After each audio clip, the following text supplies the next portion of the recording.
What's up, beautiful people, and welcome back to the R&D show.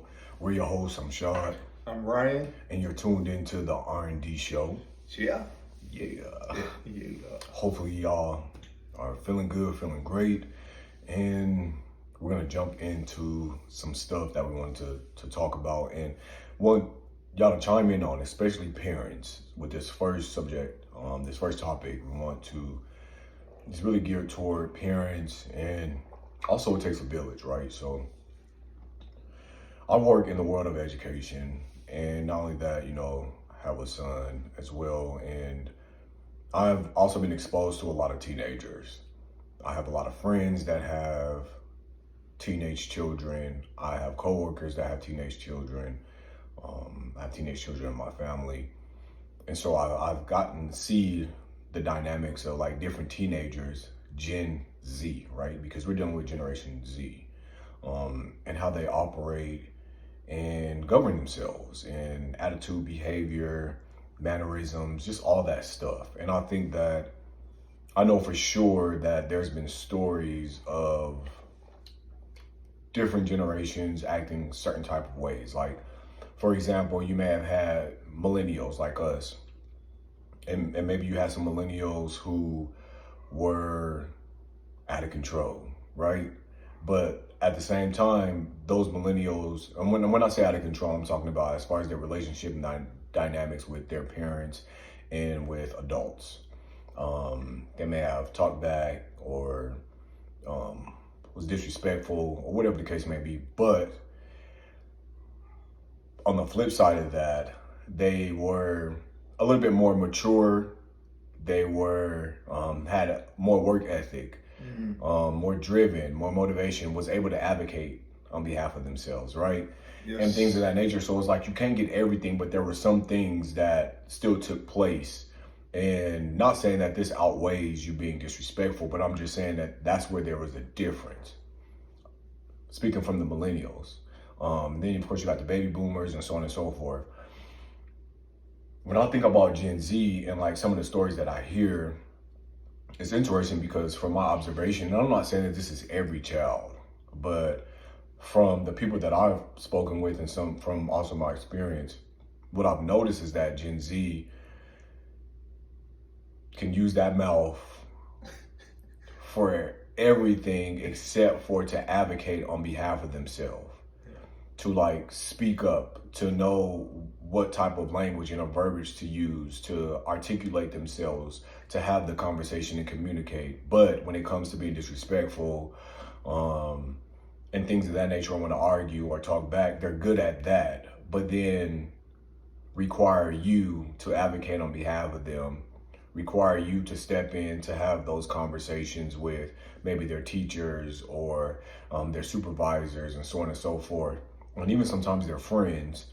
And so it's very interesting to see, like, you don't need me when you say you don't need me, but when you do need me, you don't really say it, but it shows that you need me to step in and advocate. What's your thoughts on that? I think it's definitely the case that Gen Z, they don't speak up and advocate for themselves, but they are defensive.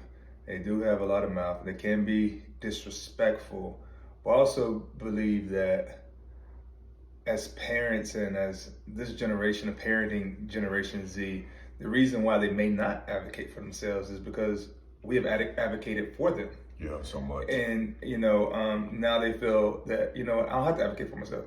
My mom can do it. My dad can do it.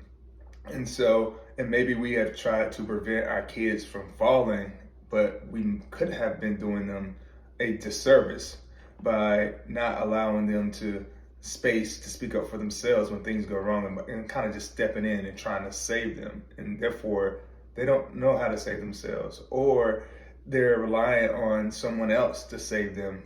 And so I think it's a really interesting. I think this generation is entitled, and some of the entitlement can have to do with like we just wanting better for our kids, and in wanting better for our kids, maybe we did maybe a little bit too much. We gave a little bit too much. We didn't allow them to fall in safe environments as much as we probably could have, just because we want to protect them. We want to see them really succeed and prosper. but we could have been doing a disservice. And, it depends upon the kids. Some kids, that work, it may work for, but for other kids, they may have to, fall on their butt and Yeah. figure out how to pick themselves back up without us stepping in for them.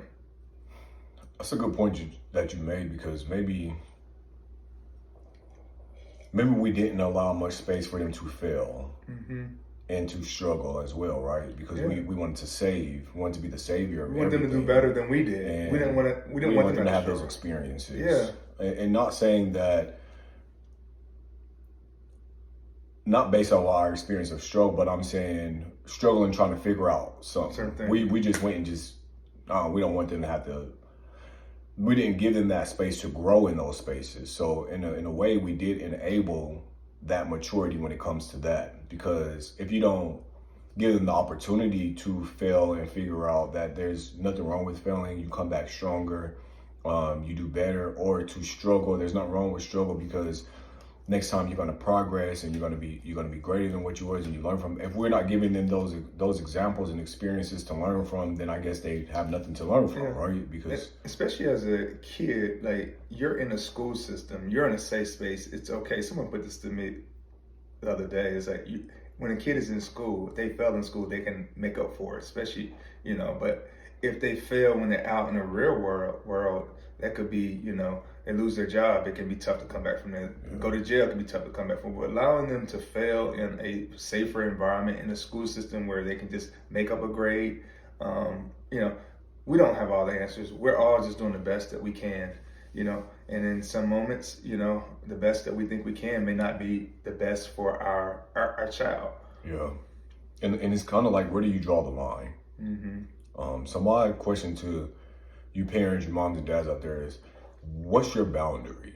Where do you draw the line when it comes to the disrespect? Especially if you're dealing with a teenager who is your size, your height, 18, 19, they can be 16 and up, your size, your height, and they are just so disrespectful, not only just verbally, but then it becomes physical a little bit. How do you draw the line and be like, hey, I'm a human being, I'm your parent, but I'm also a human being. I'm not going to allow this at all. This is unacceptable. Like, how do you figure out that boundary and that balance of just, because I know some parents' mindset, I know like my mom, she's kind of like, I brought you into this world, I'll take you out. That type of thing. And you got some parents that are mindset like Marvin Gaye's dad. Like, you're going to be disrespectful to me and think that this is how it's going to go. And he ended up, unaliving him. So we do have that mindset with some of us parents is just like, no, you don't get to put your hands on me and be this level of disrespectful and think that you're going to walk up out of this house, So how do you find that balance and that boundary to be like, I don't have to accept this just because you're my child? I did not raise you to be this way. I did the best that I could. You are entitled. You are very privileged. But at the same time, you don't get to be so comfortable that you feel like it's okay for you to talk to me any type of way or even put your hands on me. Because for one, it takes a lot to bounce back from that. But how do you figure out a comfortable balance for yourself as a human being? Not just as a parent, but as a human being, because I feel like when your child does something like that to you, that's tough to come back from. And so, one, what's your boundary and your balance when it comes to that? And then two, if something like that does happen, how do you move forward? What's the process of you moving forward, knowing that your child is capable of this action and behavior towards you? Are you talking about more like physical violence or verbal violence? So Just both. any level. Because sometimes your verbal can then turn into a physical thing, depending on how aggressive they are. I think that's tough, to decide where you draw the line. I think it's really contingent upon the situation. Is there a history of disrespect? Is this a one-off thing of disrespect? How intense is the disrespect? Did you physically harm me? If you physically harm me, that's another level. Then I'm not sure that you can no longer be in this house. If you verbally abuse me, and it really depends. But it's tough when you have your child who's like your heartbeat, as you say, operating outside of you. It's someone you brought into this world, Right. and to, you know, to push them out into this world because of a disrespect, whether it's verbal or whatever it is, and you know that they may not be ready for the world, it could be a scary thing because you can look back and say, did I make a mistake? They go out here and they rob somebody, they go out here and they get involved with a gang and they get killed. Then you're looking about like, dang, maybe I should have, been more understanding. Maybe I should have gave more grace. Maybe, I should have, I don't know. It's just really tough. So it is the question, where do you draw the line? So what can your kid do to you? How do you protect yourself? How do you protect yourself? How do you defend yourself in that situation? How do you create a healthy environment for you to be like, okay, this isn't working? And I don't like to use the whole putting them out and pushing them out. I feel like they do that to themselves. Like, if you can bring yourself to hit me and be so disrespectful, then you've chosen that you are now grown and you need your own space. So I invite you to walk through that door and, create the life that you want to live, because you don't get to treat me any type of way when, I've done nothing but taking good care of you.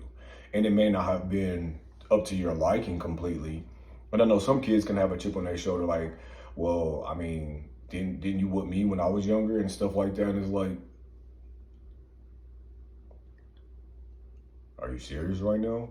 I don't know. It's interesting because didn't you whoop me when I was younger? I whooped you when you was younger to keep you in line. It's a discipline type of thing. It's a discipline type of thing. I'm not whooping you to harm you. I'm whooping you to, keep you along the right path. Because and also teach you there are consequences to your actions. This whooping is a small consequence relative to what the world has for you. Right. So this whooping was for you. You cursing me out, you hitting me. You're not here to teach me any lessons. In that way. Now I do believe like a relationship shouldn't be so one-sided. I'm the parent and you're the child. I can't learn from you. Yeah. I think you can learn from young people. You can learn a lot from young people. Absolutely. But there's a way to go about it, and I'm your parent, and there's a way to educate me with respect and with love. And so hitting me and cursing me out, that's not it. I don't know. And I'm not saying as a parent that is it for us either. Yeah. I don't agree with beating or cursing our children out either. I think that communication is very important, and consequences are important too. Discipline is important too. That doesn't always have to be in the form of a whipping, but if the action requires that, then that's okay, because the Bible speaks of spare the rod, spoil the child. So it's like, if you do not do that, you can ultimately maybe create a little monster, And the spare the rod doesn't have to be a whooping. Spare the rod could be like your own punishment. Yeah. You're not getting a TV. You're not going to be able to play your game set this weekend. You're not going to get your phone. So that's just part of, But then we've seen them fight you over that and argue with you. You take the phone, now it's an argument. You take, the game system, now it's an argument. I mean, we've seen these kids do all of these things. So it's kind of like these restrictions aren't working. Gentle parenting has to have a level of a restriction as well, right? Yeah. And I think we have created this gentle parenting narrative that has kind of backfired. Some of us have had it backfire. It hasn't worked the way that we thought that it would, because we misconstrued what gentle parenting is. I think we thought that it's just supposed to be like everything is just and that you cannot have certain type of consequences and restrictions and a discipline level. Yes, gentle parenting should be talking in a certain tone and things of that nature, and everything doesn't just immediately go toward, okay, I'm about to beat your ass. You know what I mean? Yeah. There's levels to it. But I think what we've done is we thought that, okay, if we gentle parent, we aren't, because all these narratives are floating around now that we should never be putting our hands on our children in the first place. You should never be whooping your kids. You should never be using a belt. You should never be doing. Some people believe that. And so they will fight you on your way of parenting versus gentle parenting. And I feel like there's no book. And depending on your child, how they are, what their actions and behavior is. You can do one or the other, but at the same time, it doesn't have to be overboard. I think that there should be a healthy medium. You have to see what works for your child. Like, does whoopings work for my child? Okay, that works, and I do that. If it doesn't work, does grounding work for my child? I think it's really just contingent upon that child and the consequences that really that really force them to change their behavior. But once your child becomes so overly disrespectful and aggressive and even violent, is this child still a child? Or do you now look at this child as an adult? Because you've now crossed over into a different lane of action, right? Because now you also cross over into a different lane of how do I approach? Do I now approach this child as my kid or as an adult now? And so my response is going to be based off of what I'm seeing in that moment, what I'm feeling, and even after that. How do I relationship now with my child? Because now that you've crossed that line, I don't look at you as a kid anymore. I know what you're capable of, and it seems as if, you want to act like you're a whole adult, so now I have to teach you that way, treat you that way. And I don't know, it becomes a little confusing because you have to find what works for you, number one, but here's the issue. It's that the kid wants to be taken care of, but they also want to act like they're an adult. Yeah. And I think that's the issue. They want to eat your food. They want you to pay for their bills. They want you to take them this place and that place. But then they also want to be disrespectful and act like they're the parent. You can't have your cake and eat it too. It's like, okay, you can have some say so, but there's a level of respect that has to occur. If you want to act like an adult, then maybe we should treat you like an adult. Maybe you should get your own food. Maybe you should find your own housing. Because it's almost like they want adult actions, but not the adult responsibilities. That's exactly it. And it's like you want to live as an adult with your actions, but not live as an adult with the self-discipline, the responsibilities, the ambition, the motivation, paying your own bills. They don't want none of those.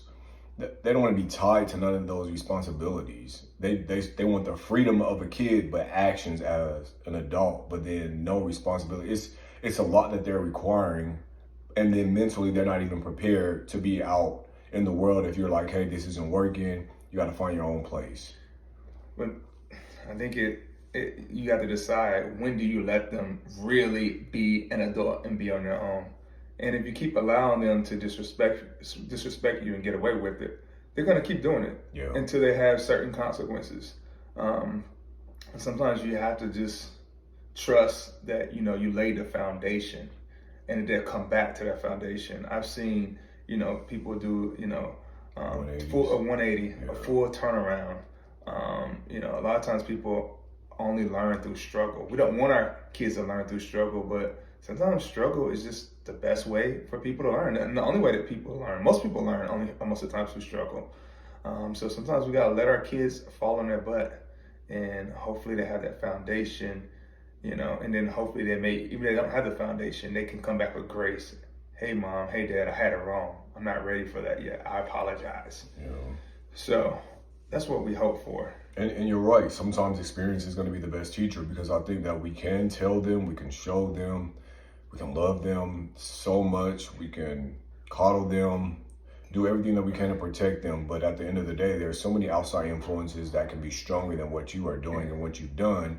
Of course, you want to pray that your foundation that you laid, eventually they come back and stand on that, and that always keeps them.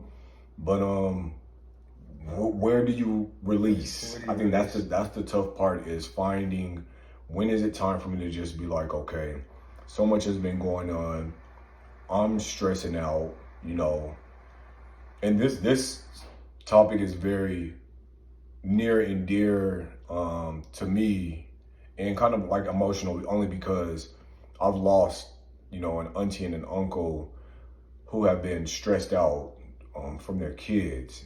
And and they both passed away in their sleep. and one from a heart attack, and and so it's just like I always think about myself, but I also think about them and what they could have done to free themselves, Yeah. to free themselves from. Yes, I'm always gonna be your mom. I'm always gonna be your dad, but I'm a human being at the end of the day, and I deserve to live free and in peace in my mind, body, soul, and spirit, in my heart.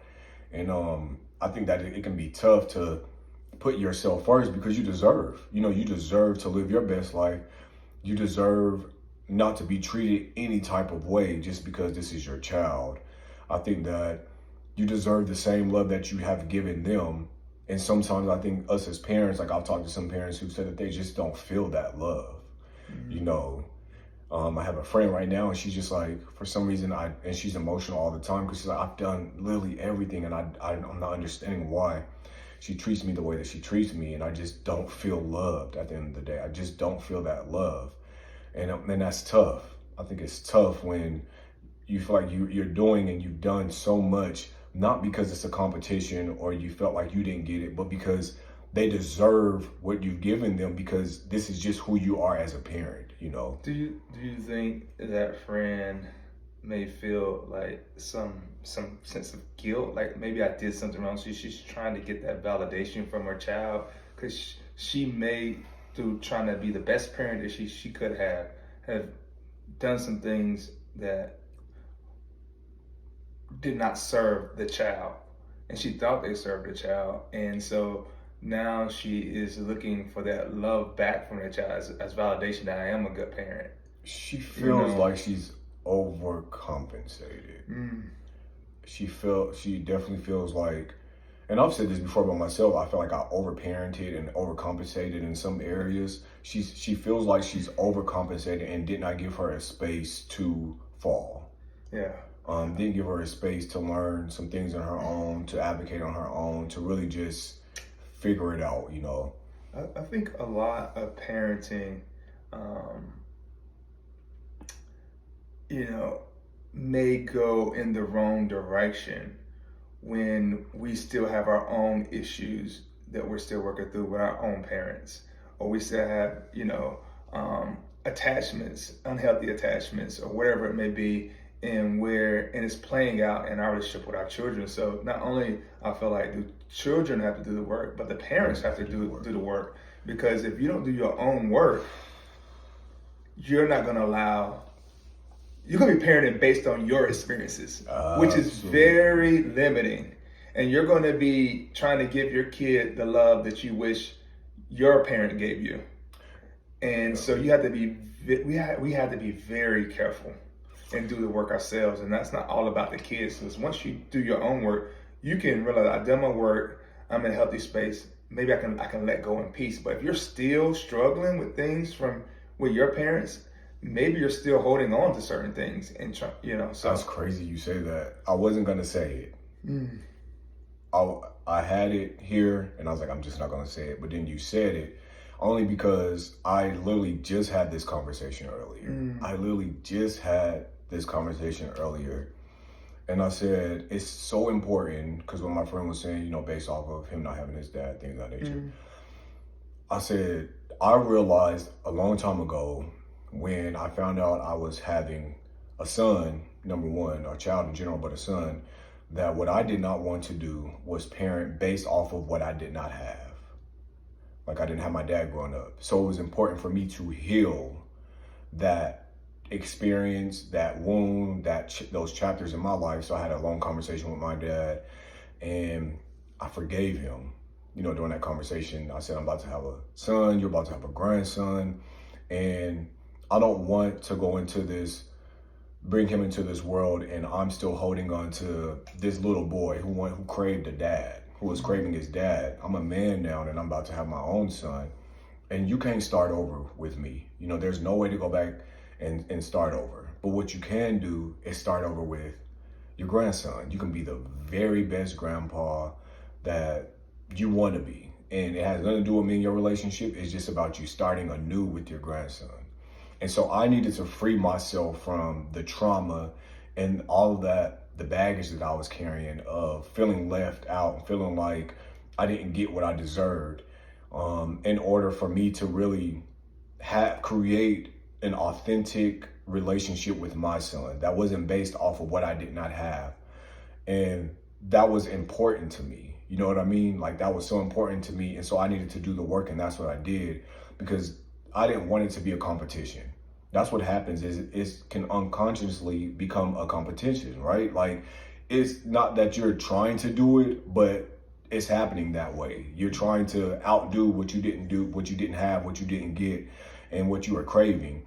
And when you do that, I feel like you will fail, because you're setting this own expectation for yourself, and in some ways you end up failing, either in general or the way that your child ends up being raised, because you're raising a gift and not a child. It's almost as if you're buying that love that you didn't have. You're doing these things so that you can never, not have a relationship with this child and show them something different. But at the same time, you're really treating your child like you was.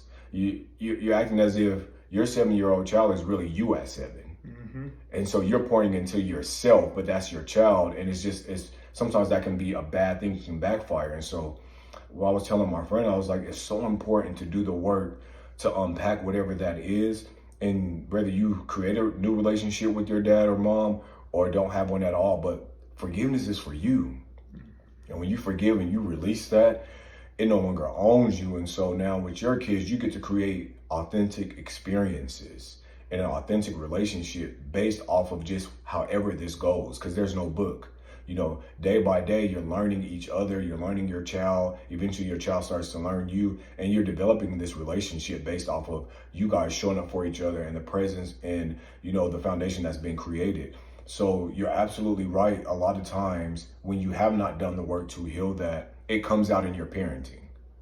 And it's not always the best thing. And it could work for some people. Like, I ain't gonna be like my dad, and I'm gonna make sure that my child has this and my child does this and that. It could work, right? Mm-hmm. I'm not saying that it hasn't worked, but we have to be very careful that we're not basing our experience of how we're raising our children off of, what we did or didn't have with our parents. Yeah, absolutely. You have to definitely have done that work. Yeah. And like you said, it could work. I think, like, when it gets to extreme, I think those extreme circumstances are the type of times where it may not work. But we also never know if we truly are failing our kid or not, because only time will tell. And that's tough. Only time will tell. You may be thinking you got it wrong in the moment, but 5 or 10 years from now, you may look back and you actually got it right, and that kid may come back to you. I couldn't see, I didn't understand you, Pop. I didn't understand you, Mom. I understand why you did this, but now I understand. Now that I have my own kids, now that I experienced life. So we really never know in the moment, what's right or wrong. It's really time that will really tell. Yeah. And this, like I said, this topic is very important to me, just because I want to make sure that we're taking care of ourselves as parents. Yeah. We have a heart that hurts just like our kids do. We have feelings that hurt just like our kids do. And I think 9 times out of 10, we will be way more stressed out, which will affect our health way before they will. And so we have to make sure that we self-care. Yeah. We have to be sure that we are putting ourselves first, that we're honoring ourselves, that we're loving ourselves, that we're valuing ourselves as human beings. Not just because you're somebody's parent, but you're an actual human being who deserves to live a healthy life, to be living in peace and not in pieces. And again, I think about my auntie and my uncle, and they should still be here. You know what I mean? Because they were young. They were young. And they did the best that they could as parents. And to know that now that they're not here anymore, just because they didn't know how to free themselves from that responsibility. Because your kids are your responsibility, right? But at what point do you free yourself to take care of yourself? Yeah. To keep yourself from stressing out to the point where you have a heart attack or something like that happens. That's an older generation used to say, and sometimes younger generations still say this.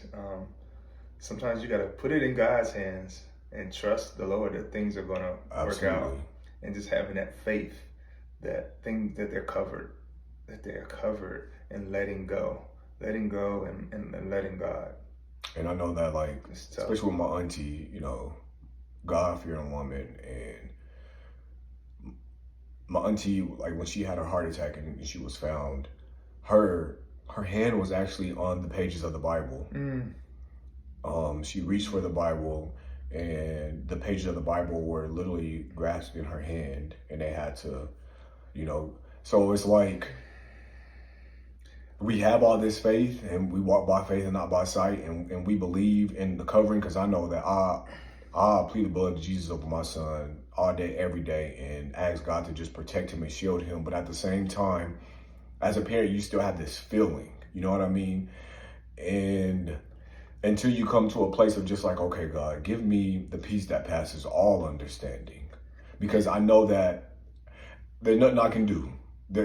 It's completely in your hands. There's nothing that I can do. I've done all that I can. But now that I'm releasing it and putting it completely in your hands, give me the peace that passes all understanding, so that I can sleep peacefully at night. I think the problem with us as human beings, and me as a spiritual person, and me a person of faith, even, sometimes I say I'm putting it in God's hands, but I'm still trying to control it. Yeah. It's really, truly putting it in God's hands and having that faith. Because once you give it to God, do I need to pray about it every single night? I mean, some people have the same prayer over and over and over. Is that you not trusting God? I don't know. I don't have the answer. I'm just asking questions. So, it's just interesting. I look at some of the things I do. I say, I put it in God's hands. I'm praying about it. Why do I keep praying about it all the time? Am I really having that faith? So I think about that as a parent. When you put it in God's hands, are you really trusting God that things are going to be all right, and just you've done what you can?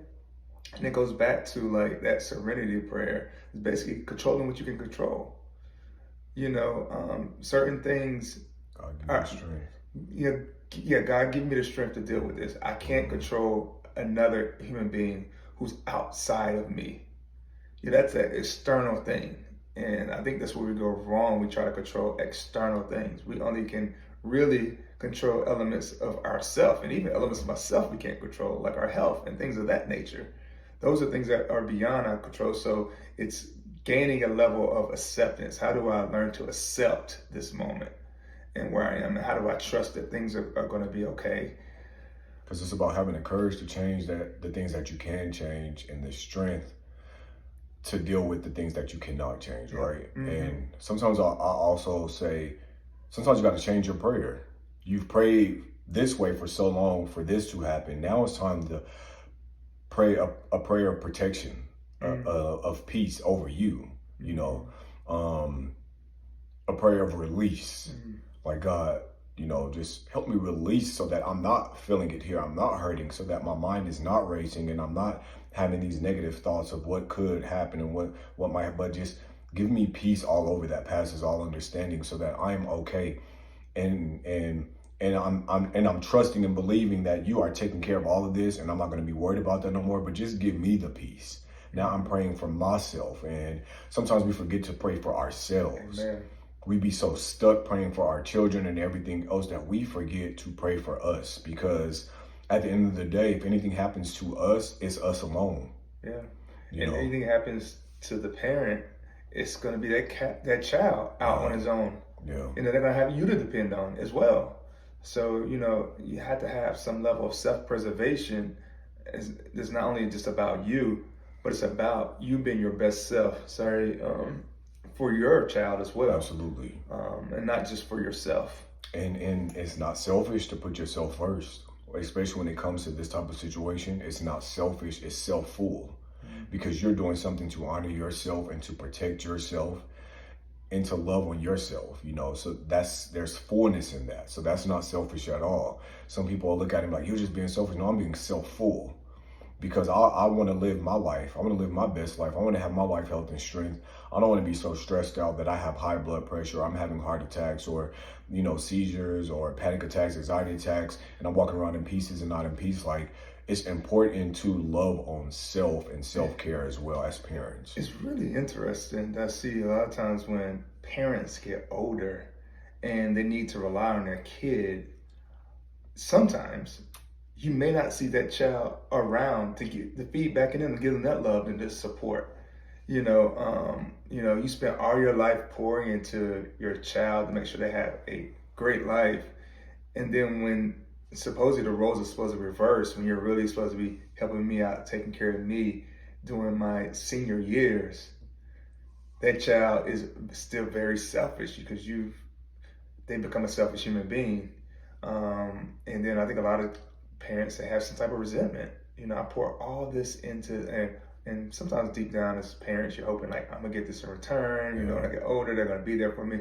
Sometimes it's just not the case. I've seen it where it's not been the case, where the child could be so selfish, so caught up in their life that they're not taking care of their parents in their twilight years, which is always tough for me to see. And you would hope that that's not the case for you, right? That's You're why right.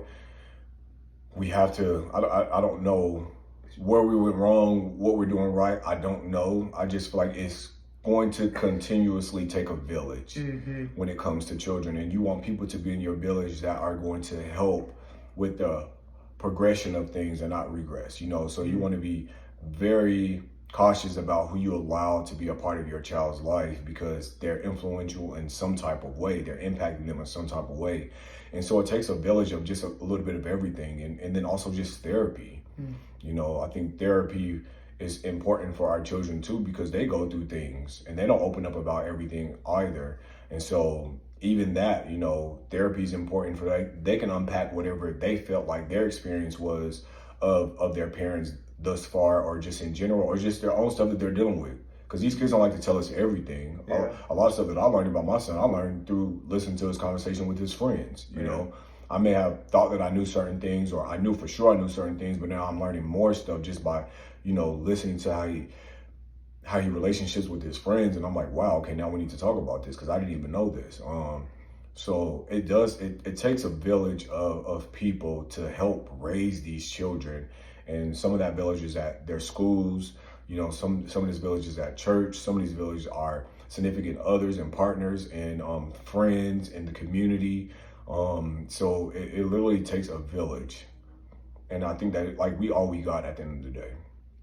I know I try my best with other kids to be a part of their village. There's a lot of young Black boys that really embrace me and look up to me, and they love on me, and I love on them too, because I feel like that they're craving it. And so when they see me, they just light up and they just grab me and hold on to me, and that just fills my heart, because I feel like I'm in the right place when that happens, so. Yes, sir. You're serving your purpose. Yeah, definitely. For sure. And I think that we all have a purpose here to serve when it comes to these kids. So let us know your thoughts, especially you parents, maybe how you dealt with it back then, how you dealing with it now, what your thought process is, and just any advice and for any of us. Or even not just parents, but you're somebody else's child as well. Yeah, absolutely. And how did you come back from things? Maybe, you went down the wrong path and you was able to do a 180 and come back and get on the right path. What worked for you? What didn't work for you as well? Yeah, because my barber he has told me about his experiences with his parents, and especially how disrespectful he was at one point in time, and how then he turned around and had a child and his son was the same way, and how he had to discipline him and it never happened again. And then also how his dad had to discipline him and it never happened again. And now their relationship is so much great. He takes great care of his dad. Some things that happened to where he had to change his dad's diaper, and really take care of him that way. And he's like, man, I would have never thought that this would be where we're at from when I was a teenager to where we are now. And that level of love and respect is just, like, I love that man so much, respect him that much, and I know that I was a hard head, but I did a 180. So things can happen and these kids can eventually change, but living in it, like right now, sometimes it's tough. And so sometimes you just need to hear somebody else say that they're going through the same thing and how they're dealing with it, how they came out of it. And you just need that village of advice. So feel free. And also realizing that this is a moment in time. Yeah, absolutely. And that this too shall pass. And sometimes we get so caught up in the moment and it feels like a life or death situation. Yes. It really feels like you're fighting for your life. Yes. But really, in that moment, it's just a difficult thing you're dealing with. And this too shall pass. Yeah. And just resting back. It's almost like having a witness. Stepping out of your circumstance and just watching it allows you to relax as you watch yourself in the situation and not take it so serious. I think sometimes we just have to take a step back, and we don't do that. We don't give ourselves a space to take a step back and just take a deep breath and just witness. And as you're witnessing, watching you as this person, these things happening to you as an observer. So step back and be an observer, and know that this too shall pass. Absolutely. Because it's a moment, it's not a lifetime. That's what I tell people. I'm like, and moments pass. This isn't your full life. I know sometimes being in it, it feels like this is never going to change. And this is tough and I can't do this anymore. But I'm encouraging and I'm telling every parent out there, you're a human being as well. So make sure that you self-care and you learn ways to put yourself first. Amen. Because you could be here today and gone tomorrow. And guess what? That child is still going to act the same way. And that child's going to be on his own. It's going to be on his own. So you're not going to be there even to protect him if you wanted to protect Yeah. him, because you didn't take care of yourself. So you definitely have to take care of yourself. This is your sign to take care of yourself, to invest and pour into you, and to do what you have to do so that your heart is free of hurt, of pain, and that your mind is free of shoulda, woulda, couldas, knowing that you did the best that you can and that you're doing the best that you can. And you're going to continue to do the best that you can in that relationship. But we can only do so much. There's a lot of outside influences. So don't beat yourself up. Forgive yourself. Forgive yourself for even thinking that it's your fault. Yeah. You know, and not everything is your fault. So forgive yourself for feeling like I'm the reason. Mm-hmm. What could I have done differently? Especially when you know that you've done what you could, you just stand. Know that you did just enough. You could have done something differently, you would have done something differently. Absolutely. For the most part. And I think that a lot of us parents have went through that whole, telling ourselves, what could I have done different? Because given your perspective, given your life experiences, it all brought you to this point that influenced your behavior in those situations. Yeah. So you have to give yourself some level of grace. Give yourself grace. Grace is important. You give it to everybody else. Start giving it to yourself. Give yourself grace. Love yourself.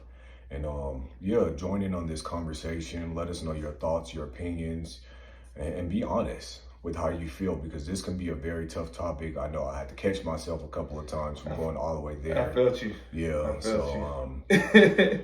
It'd be very emotional for me for different reasons. But chime in and let us know what y'all think about this topic, and sound off in the comments.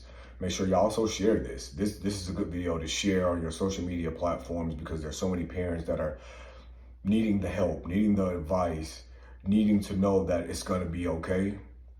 It's not your fault. They're trying to figure themselves out. You're trying to figure them out with them, and it's a lot of figuring, but at the end of the day, figure yourself out as well. Love on you, give yourself grace, separate yourself so that you can elevate and care for you, mind, body, soul, and spirit. And above all, put God first in all that you do, right? Amen. So thank y'all so much for tuning in. For sure. Make sure that y'all thumbs up and like this video, comment, share this video, subscribe to the R&D show. We appreciate y'all. God bless. God bless. Peace.